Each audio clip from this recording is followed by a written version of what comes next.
What are you giving up this Ramadan? We asked a group of volunteers to give up the comforts of life in Europe to live like locals in Senegal. But will their experience go beyond just taking selfies? Just the sheer amount of effort and energy that goes into catching a small amount of fish. That isn't a toilet. That is a toilet that you're standing on when you go in there. It smells as well.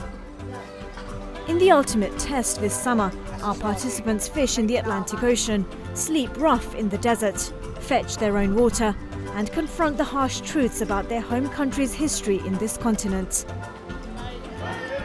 Everybody say, Emperor!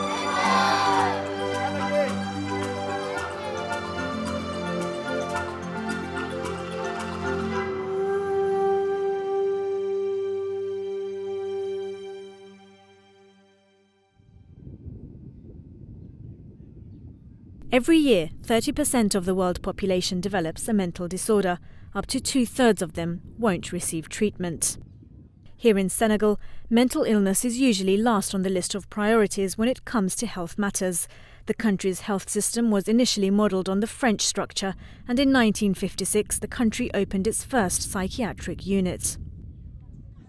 2 decades later, in the 1970s, Senegal introduced a system of psychiatric villages so that it could expand mental health care and also create a community model of care. Today, only 2 of those units survive, and research into mental health is almost completely unavailable. Although in 2006 the Health Ministry developed a policy on mental health, most of Senegal's primary care providers don't have the formal training needed to diagnose and address the issues. I think what happens with situations like this is that poverty is so severe that often the primary needs are things like food and medicine. And one of the aspects that we often miss, I guess, is the mental health issue. With high levels of infectious diseases like malaria, HIV and tuberculosis to contend with, Senegal's health authorities often overlook mental health. There's also a lack of a centralised system to document mental health patients, and so we can't tell you exactly how many people suffer from psychological problems here. What we can tell you from our observations is how those suffering from mental disorders are often shunned by their societies. They can be forgotten by aid workers, abandoned by governments, and neglected and abused by their local communities. Obviously, mental health has different dimensions. Within certain communities, particularly maybe in this community in Pakistan, people have mental health issues are really brushed to one side. They're not challenged to see what we can do about them. And if you look at the Western outlook, it's a very, very different medicine, so to speak. Many people across Africa suffer trauma, whether from war and conflict or famine and poverty.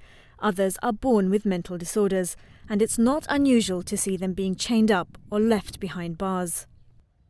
I think we certainly need to explore why people are in that situation. Sometimes it's momentarily, sometimes there are, many different aspects the routes that they can take to try and solve those issues. So definitely it shouldn't be put to one side, it should definitely be addressed to see what can be done. And sometimes those are religious issues, whatever they might be. Suicide, or when people say, somebody's committed suicide, we don't know what state of mind they were in when they did that. So I think we definitely need to explore those issues. We can't brush them to one side. Social stigma in the country means there are negative attitudes towards patients, and this prevents them from seeking treatment. In Senegal, for every 1 million people, there are still only 3 psychiatrists. Next time on Selfies in Africa, the team are on a trip to the market. With Eid just a few days away, what will they find on offer?